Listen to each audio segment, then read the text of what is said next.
Ik maak een documentaire over mijn barren en mijn heid. En dan juist hoe mijn heid de buren hier op Lieds met Huizen portretteert.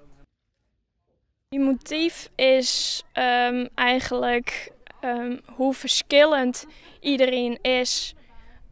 Ondanks dat we alle hier op 1 vierkante kilometer wonen.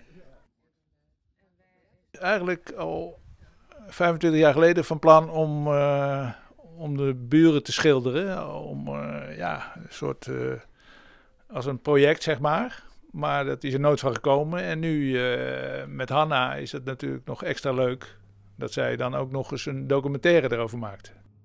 Mijn rol is eigenlijk geweest om de buren die geschilderd werden te filmen.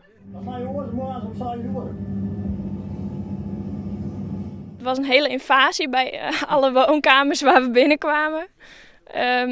Ik heb gefilmd hoe die mensen dus geschilderd worden. En gesprekken gehad met die mensen over hoe het is om hier te leven, platteland. Wat het schilderen mooi maakt. Ja, het is een soort ontdekkingsreis, een zoektocht. En dat is, als je een beetje nieuwsgierig bent, dan is dat iets heel moois.